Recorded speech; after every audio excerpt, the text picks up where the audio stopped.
자, 그러면은 이 충동적인 행동 수정을 위한 대상자의 그 간호 계획과 수행에 대해서 한번 알아보도록 하겠습니다. 충동 행동의 특징과 결과를 서술해서 활동 지침을 보면은 충동 행동이 발생했던 상황을 선택하면서 무슨 일이 일어났는지 대상자에게 질문을 해야 되죠.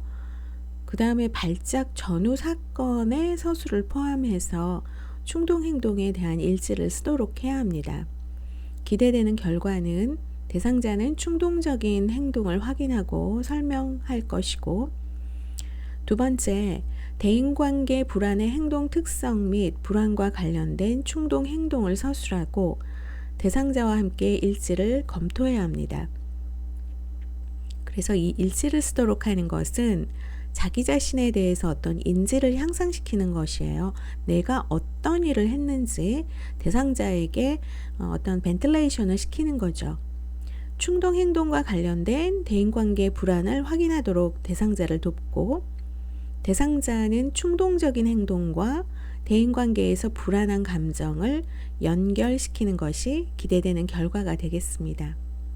세 번째 내용이 스트레스 관리법을 설명을 하는데, 활동 지침을 보면 스트레스 반응을 설명하면서 릴렉세이션 트레이닝, 이완 훈련을 시범하고 시범 보였던 이완 훈련을 대상자가 그대로 따라할 수 있도록 도와야 됩니다. 그렇다면 기대되는 결과는 대상자는 불안 징후가 나타날 때 이완 훈련을 수행해야겠죠. 네 번째, 불안을 일으키는 상황에서 가능한 대안적인 반응들을 확인하는 건데, 일지와 이완 훈련에 대한 지식을 토대로 각 상황에서 가능한 대안적 반응을 작성하도록 돕는 거예요. 자, 그 활동 지침에서 보면 일지 쓰는 것, 그 다음에 일지를 검토하고, 또 일지와 이완 훈련에 대한 지식을 토대로 각 상황에서 가능한 대안적 반응을 작성하도록 돕는 것. 일지가 행동 지침에 계속 나오죠.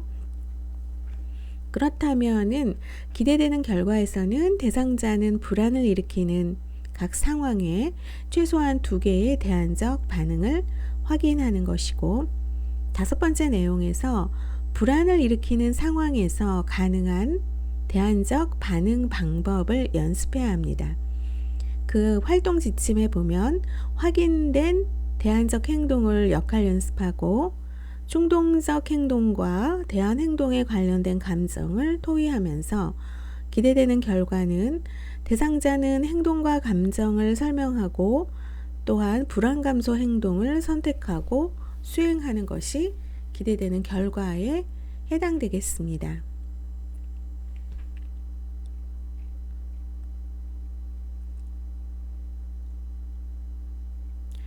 자, 그러면 간호 계획과 수행에서 일반적인 간호 중재를 보면은 일단 치료적인 관계를 수립하는 것이 가장 중요해요.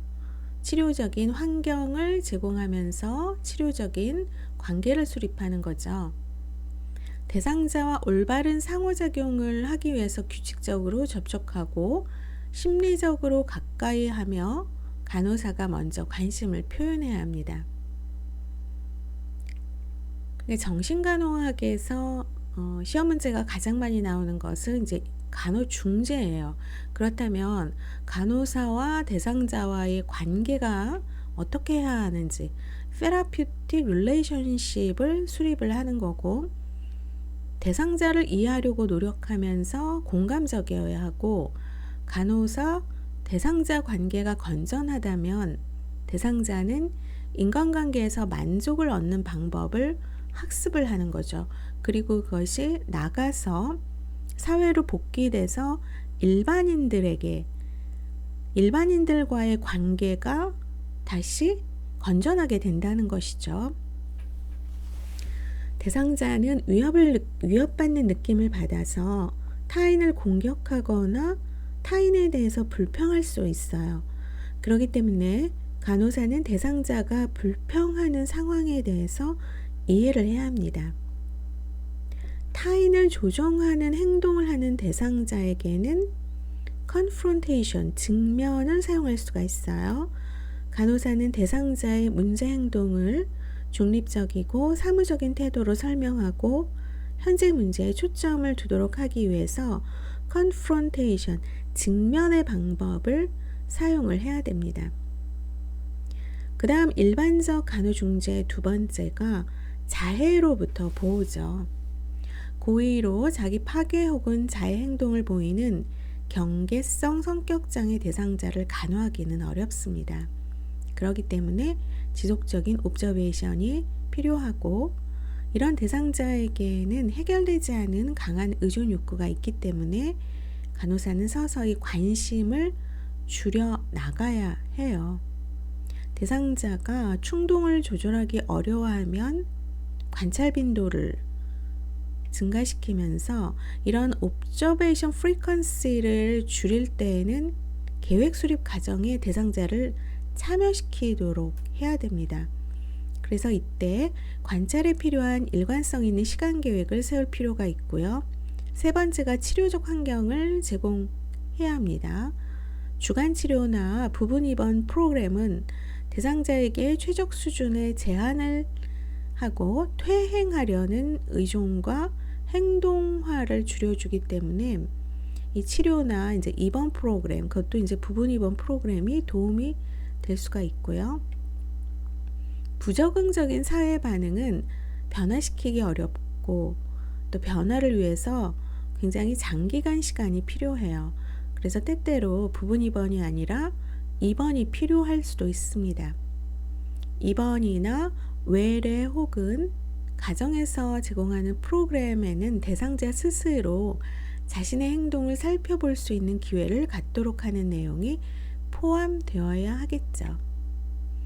자, 그러면은 이러한 치료적 환경을 제공하는 데에서 첫 번째가 환경치료예요. 경계성 성격장애 대상자는 자기 파괴적이거나 반사회적이기 때문에 구조화된 환경 제한이 필요합니다. 대상자는 타인을 통해서 인내심을 배울 수 있고 성숙하고 책임 있는 행동을 하도록 기대하는 치료적 환경에서 점차 적절한 반응을 보일 수 있도록 하는 건데, 그렇다면 효과적인 환경 치료는 무엇일까요? 현실적인 기대를 갖게 해야 돼요. 그 다음에 이런 거는 의사를 결정하는 과정이어야 하고 here and now 강조하고 상호작용적 행동 과정이죠. 그렇다면 B그룹, B군 성격장애 대상자 환경치료 원칙에는 참여를 회피할 대안의 여지가 없도록 컨트롤시키는 것, 통제하는 것, 경험이 풍부하고 일관성 있는 간호사 배치하고 확고하고 일관성 있게 시행규칙을 적용하되 엄격하게 구조화된 체계로 실행을 해야 합니다. 대상자가 고통스러운 감정을 겪어내고 새로운 행동적 반응을 시도해 보는 기간 동안 서포트, 지지를 해줘야 돼요. 그렇다면은 이러한 환경치료에서 간호사의 역할은 구조화된 환경을 제공해야겠죠. 어떤 틀이 있는 환경을 제공하면서 대상자의 정서적 표현을 들어주고 대상자 행동의 갈등을 명확히 하면서 진단을 해주고 또 대상자 간호할 때 역전이가 자주 일어나니까 일관성 있는 간호사의 태도가 매우 중요합니다. 의료인이 경험하는 긍정적 역전이와 부정적 역전이는 의료진 간의 분열과 갈등을 일으키기 때문에 이러한 문제가 발생할 때는 언제나 조종 행동을 하는 대상자가 있기 때문에 의료진은 언제 대상자의 문제 행동에 개입할 것인지를 항상 모니터링 점검을 해야 됩니다. 그 다음에 치료적 환경 제공에서 환경과 구조를 제한한다라는 것. 치료적일 수도 있고 비치료적일 수도 있기 때문에 이것을 효율적으로 적용을 하되 분노하고 처벌하는 환경이라든가 억압적이면서 엄격한 제한적 환경은 대상자의 자기 탐색이나 변화에 방해가 될 수가 있어요. 이러한 환경은 예전에 이제 18세기, 17세기 때 뭐 19세기 초까지만 해도 정신병동에서는 이제 이렇게 했죠. 자기 인생을 조절할 수 있는 방법이 아무것도 없다고 생각하는 대상자의 신념만 확고하게 되기 때문에 대상자를 통제하기 위한 수단으로 환경을 제한해서는 안 됩니다. 그러면서 투약 치료의 필요성을 강조하면서 통제해야겠죠. 한 번 더 이런 일이 생기면 다른 병원으로 보내도록 하겠다. 이런 거는 이제 최후 통첩을 보낼 수도 있어요. 대상자에게 자기 자신에 대한 책임감을 느끼게 하는 것이 중요하고, 남을 속이고 조정하는 대상자는 이런 행동에 대한 책임을 전가하는 데 능숙하죠. 의료진의 메시지가 대상자에게 일관성 있게 전달되도록 의료진 상호 간에 어떤 의견을 교환해야 하고, 일관성이 없다고 인식이 되면 대상자는 치료팀의 관심을 다른 사람에게 돌리기 위해서 이러한 팩트를 이용합니다. 이러한 대상자는 되게 규칙에 저항을 하기 때문에 치료팀과 가족은 명확하게 한계를 설정하고 서로 협조해 줘야 됩니다. 그리고 조정 행동을 하는 환자들은 자주 거짓말을 하죠. 그래서 의식적으로 거짓말을 하는 행동에 대해서는 바로 당신이 거짓말을 하고 있습니다 하고 confrontation, 직면시키는 것이 상당히 중요하죠. 경계성 성격장애 대상자는 구조화된 어떤 틀에 있는 규칙을 정해두고서 클로즈 옵저베이션, 그러니까 주의 깊게 관찰을 해야 돼요. 또한 대상자가 건전한 행동 기준을 따를 것으로 기대를 전달하면서 현실적인 기대에 부합하지 않는 경우 즉시 confrontation, 직면시켜야 합니다.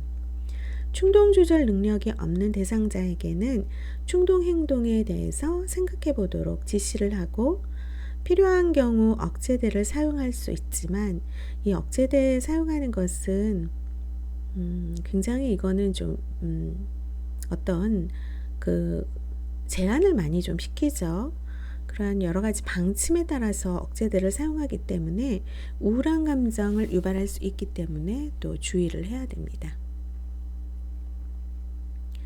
그리고 건강한 관계를 이제 촉진을 시켜야 됩니다. 상황을 잘 판단하고 통제하면서도 타인의 욕구에 대해서는 인식하지 못하는 경우가 있어요. 그러니까 다른 사람에게는 전혀 이제 요구에 대해서 관심이 없는 거죠. 그러기 위해서는 남과 친밀해지기 위해서는 인내심이 필요한데 이런 사람들은 필요한 인내심이 없어요. 이 사람들이 타인과 상호작용하는 방법은 일정한 거리를 두고 관계를 유지하는 것입니다.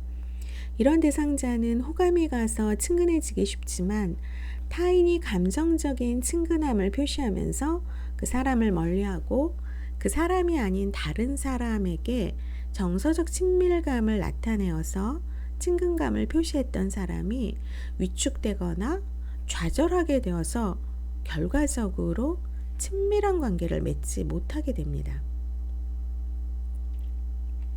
그렇다면 대상자의 감정을 기록하는 일지를 쓰는 것, 대인관계에서의 문제점을 분석하고 반복해서 검토할 수 있는 기회를 제공할 수 있죠. 대인관계의 지속성을 확인해 볼 수 있는 기회가 됩니다. 대상자가 아직 인식하지 못한 행동의 강점을 기록하게 하고 그것을 잘 인식하도록 도와줄 수가 있죠. 대상자의 강점을 확인하고 활용하는 것이 효과적인 간호 방법이 될 수가 있어요. 그러면서 이러한 강점을 활용해서 병동 내에서 다른 행동을 도와주도록 격려하거나 집단의 리더 역할을 하도록 할 수가 있어요. 자, 그리고 치료적 환경 제공의 네 번째가 행동 전략이에요. 반사회적 행동을 감소시키는데 행동 전략이 도움이 될 수가 있어요.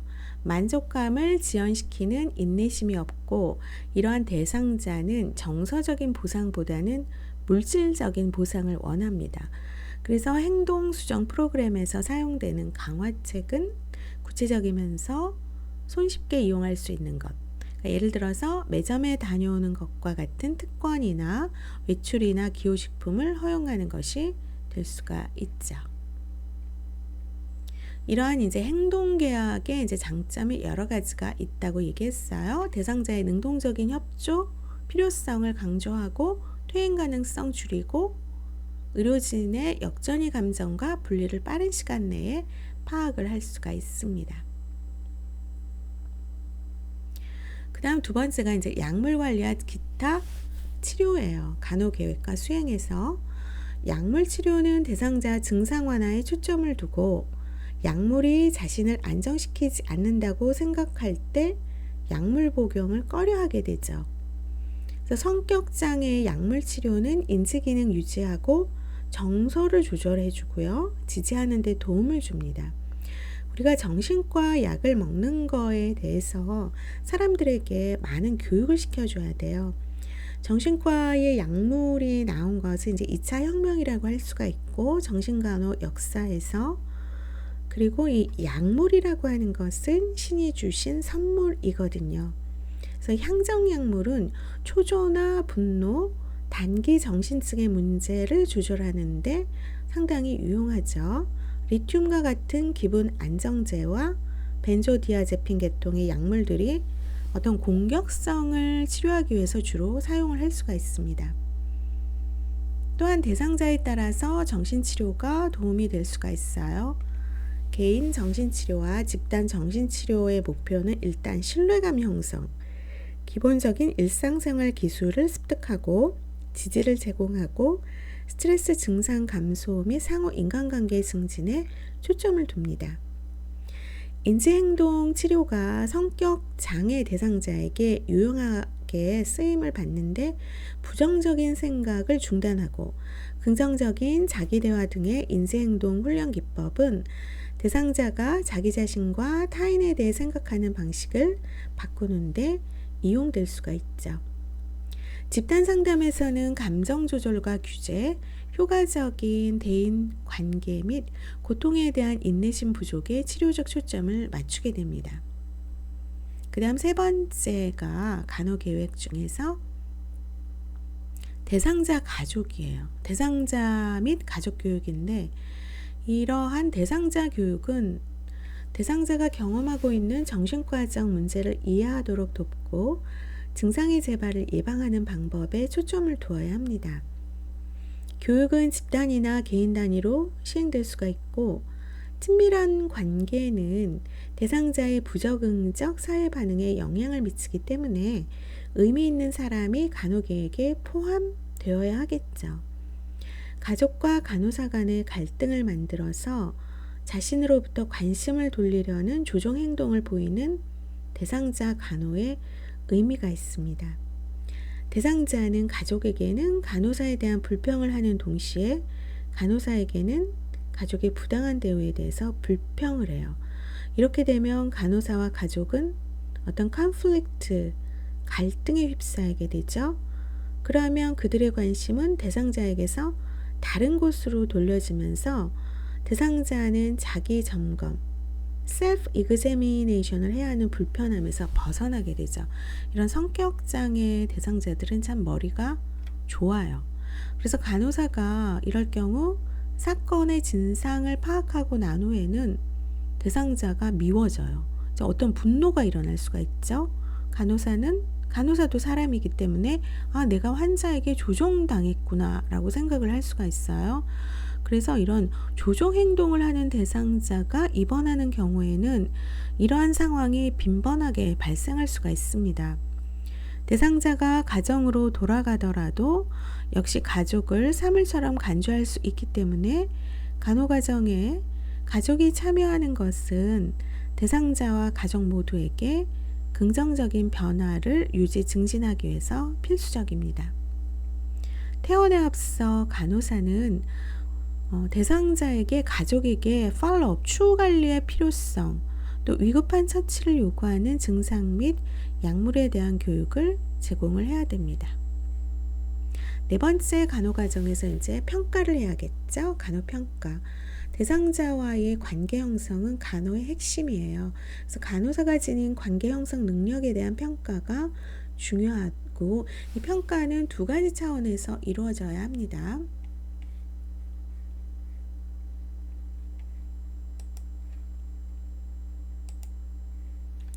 첫 번째는 관계 수립에서 간호사 참여 정도를 평가를 해야 돼요.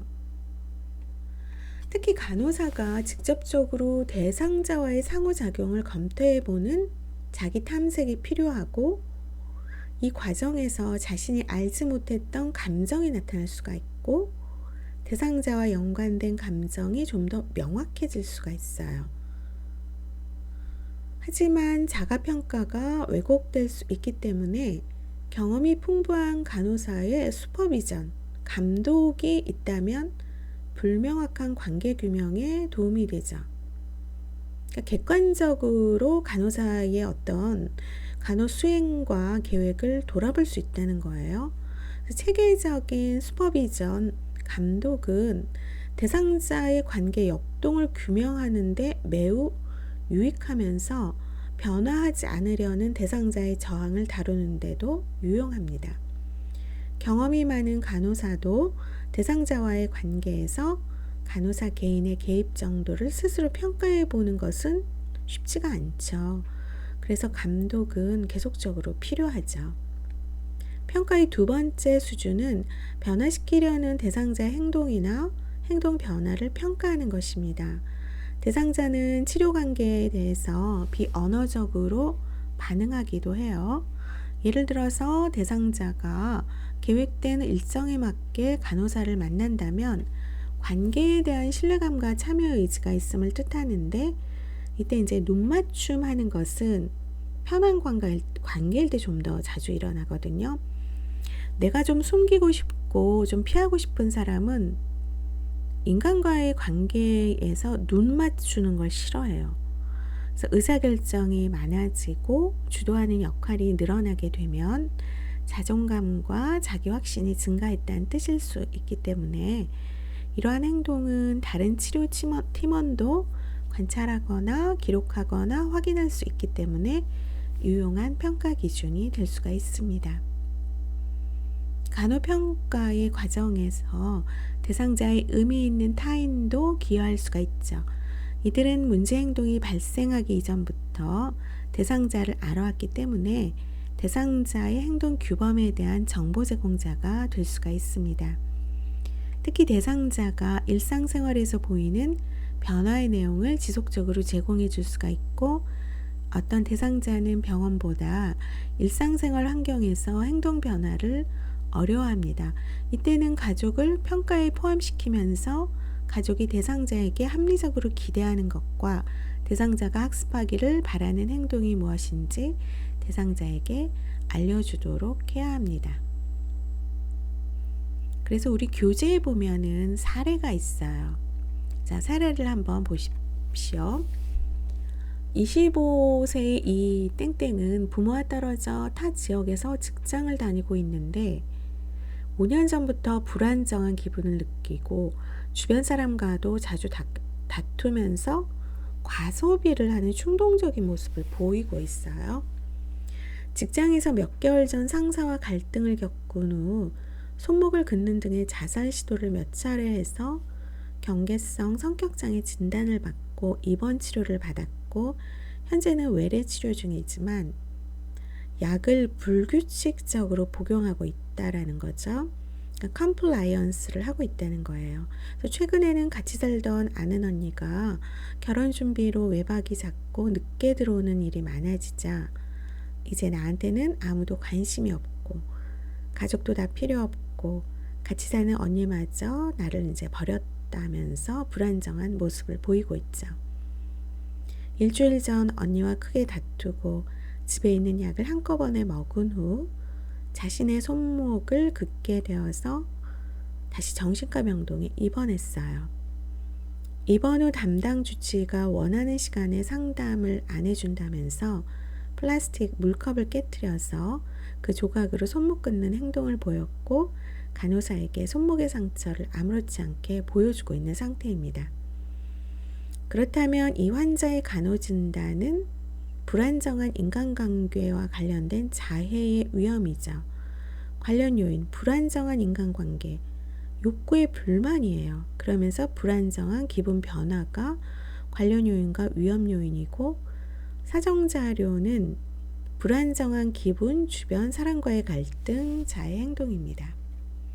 자, 단기 목표에서 기대되는 결과, 5일 이내에 자신의 감정을 말하면서 일주일 이내에 자해 행동에 대비해서 대처 능력에 관한 방법을 한 가지 이상 말하는 것이 단기 목표이고, 장기 목표는 퇴원시까지 자해 행동을 하지 않는 겁니다. 자, 간호중재, 자해와 관련된 대상자의 기분, 행동 변화를 옵저베이션 해야 되면서 안전한 환경 제공해야겠죠. 대상자와 치료적 의사소통을 실시하고 대인관계에서 경험하는 감정에 대해 표현할 수 있는 기회를 제공을 해줘야 됩니다. 그리고 자해하지 않도록 서약서 작성하고 대상자의 대처 능력을 향상시켜야 돼요. 이론적 근거를 보면 이 옵저베이션, 관찰이라고 하는 것은 자해 행동으로부터 대상자를 보호할 수가 있고, 수용과 긍정적인 존중을 전달하는 것은 대상자가 자신의 생각과 느낌을 자유롭게 표출하게 하죠. 대상자의 안전을 위해서 혼자 두지 않고 위험한 물건을 제거해야 합니다. 치료적 의사소통을 활용해서 대상자의 부정적 감정을 표현하도록 돕고, 대상자와의 자해금지 서약서는 자해 행동을 예방하는 데 도움이 될 수가 있습니다. 그리고 대상자 스스로의 통제감을 높여 대처 능력을 향상시켜야 하는 것이 이론적 근거가 되겠습니다. 자, 이번 시간은 여기서 마치도록 하겠습니다. 감사합니다.